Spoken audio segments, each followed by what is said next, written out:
닝원에 간 토이라면에. 에이스. 네네. 하자마자. 윤사이 왜 대미 어디?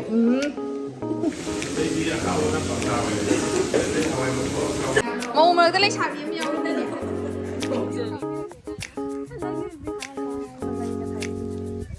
giờ phải giặt ra thì ngày đi anh đang đi học mình này nè sao lúc sinh viên nó mà lấy tiền này hả bạn nhà mình xí hàng gì kia lúc nào khói biro nè mẹ mày cái blog tầm cái này tao làm nó chơi aduh ma'am ngasi video se ko di khoi ki Priyanka gi jum sana lore du gi jum sangka ba numini aduna isu ngasi je khoi gi sosti su sondoi ba taruni da son ba taruni da solodre aduga khoi gi ngarang ji jum sengra ga ngasi je nonga ga sosti dum sondo ga jam chauna sondoi na te ba ko mafam ju leita bani na jum pikna sonda ba ya da ba gi adum sondo ke na du gi thaurang to bo ko ba mayam honara ko da dum thenge ba matam jang na lau na lau na hai ne ba aduh gi lotion lore chi joy da chaw si chakre hoji mama ga ega tang ngai re aduga khoi da chabim hana ju ngai ga lei re chatna bagi phajare ado Priyanka na si do le phone taro bada lak tri kai no hoji wa kai dong ni pai leite ma'am do thenge do di setting ngai si ju leite da na asi gi ta phane ya tai re ga si tai bi ju matam ni chakre ba ado di ma'am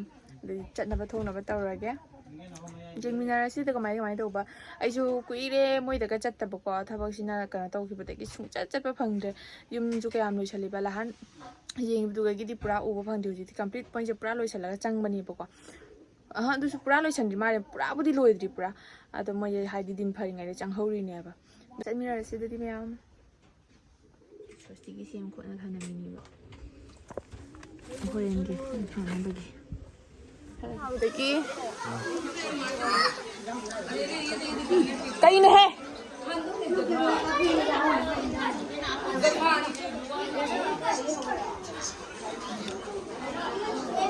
mai để mà ningon ngay sẽ ngan thôi rồi nè ningon ngay ngan thôi rồi nè ngay để mà ấy đây này bây giờ mình làm đây mana minta na suka do kan na cakap itu dia dah. Jangan ya. Kalau. Oh.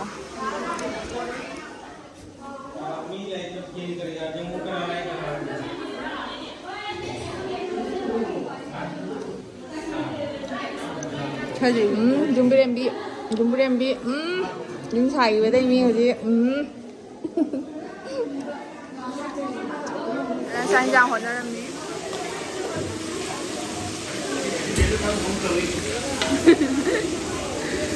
cây mà thiệt không anh chị ạ?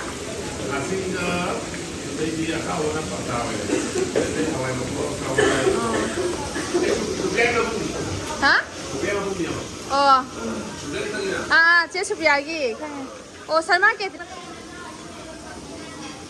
thì nằm chơi đi.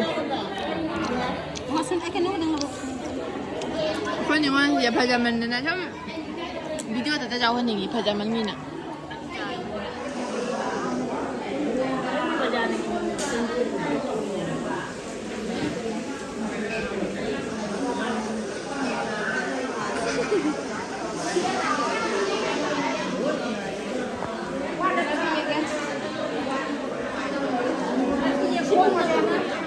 Mayam punya mata kita mana Indo tapi apa kanggu boleh kalau ikut nama tak salah mo siang tu ya bro ing bro ini orangnya mau mereka terlebih sabi em jauh ramai ni mau mereka terlebih sabi em jauh ramai ni Ôi cái lấy xà gì mà chân photo cặp bây giờ mình ta kuna kuni chăng nên tao đi xí không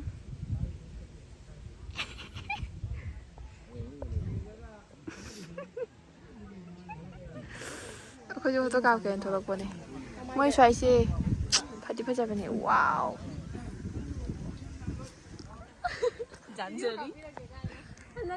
photo cặp lại nhỉ Nah ho, upami na masadel lagi nang wait to pugab na. Jali khujan do.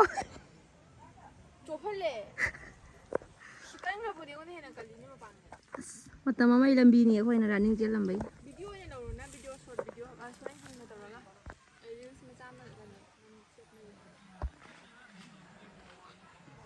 Ako hausi photo kap na loy na changi. Nusa dum sabni la. Hi guys. Somebody nga side gi. Odi chak sa ba chang ge taw.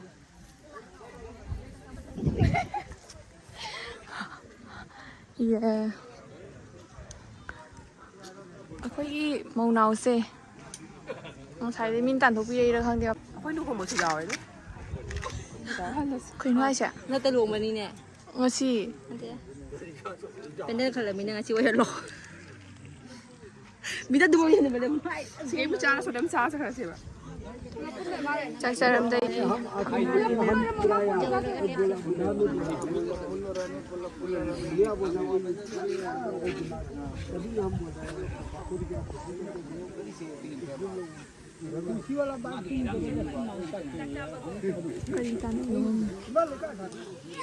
Sai hin ke sa ngai ni mai kai gang de ba chak cha dai ngai dai no. Ai su ngai ni. Moi sai se lei ba tin ngai dai ni. Moi ni si jam chet le. Wa ni chi tha na ri. Phana dum phajari ni. Gardening mana. Ah.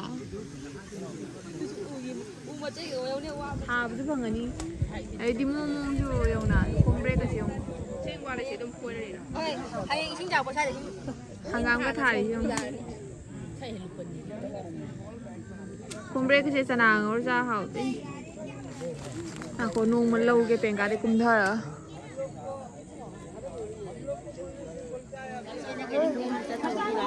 Tao sống là rồi nha. Ồ phải đây lắm thôi.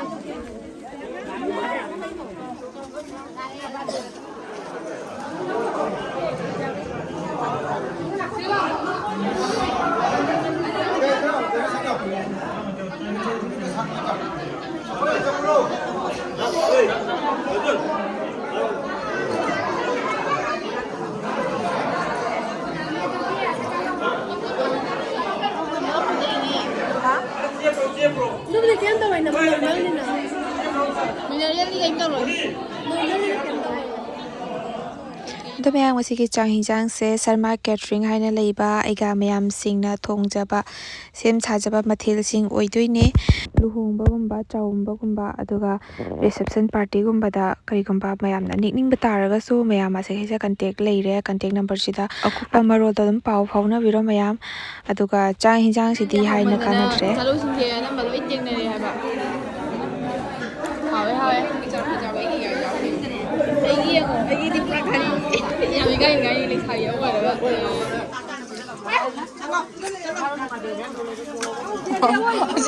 lem hori ba to khina jem da lem hori charu china ai gi Rồi. Nuôi gì đó chị sẽ, để nuôi gì đó anh mình chị. Lem hori charu ni ai gi charu Thế liêm mà được như đó là gì đó. Lem ba gi đâu ni a sim ma ka ma ni hả Hanabagi taunari. Saya jalan au gari tu biram. Nang mà thấu là cái mà nang. Chalani. Mayam mai sia hale yum su thabak yam bani na ko nun thang phi sing se phau ye yong. Đó mayam ai hojik se mu baskan ni la I ne ba ko akhoi gi anga gi sasthi do chau nam ak tau dra ga su pikna tau ra su dum mi pi chana ba gi misi khara lau ba lai ni. Ta chung su lai do ta chung ai bo na se da ja ka lai. Do mayam khoi misi lau ba ya ba khara lau re do ai deposit khara su dum lau re khoros to re chi chi khoi tau ra ga du ka khoi yum da la ba ko. Khara se da hona do ne do na mi ga am ha tra. Oh.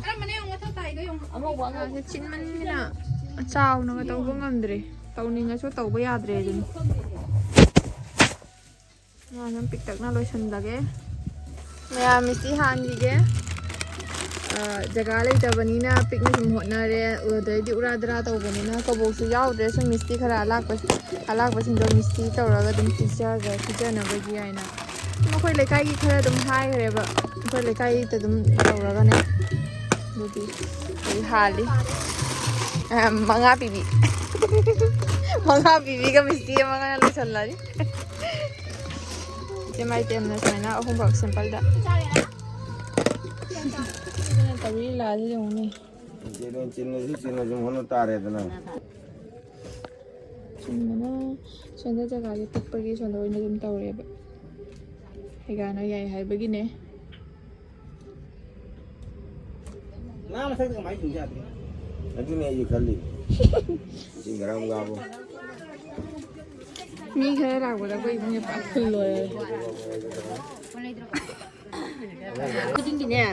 akhoi na nanawa mamo oibagi tien ga ka khidore to tien ga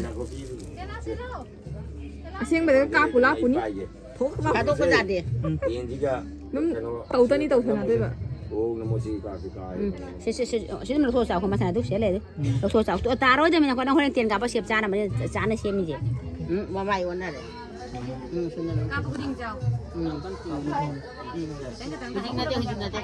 Jumut pata ni go.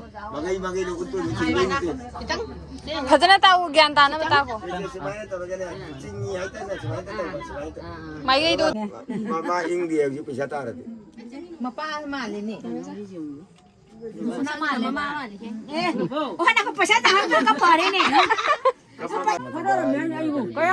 do mayam lai lai tawna loisan gre duga khoi ji choi da chawai chu chak pijana chak thong dana pijana khochana moi chu chatpagi hoji kana thindo inia bako doni da mayam video se sumaina dum khara mating matek tawraga imo nupi gi kona memory mo oina baina sum semja bane chilla su chinna sum tawdaba yadaba gi tawre dana mayam video solution na batawrage mathang ki video da mo phangnarase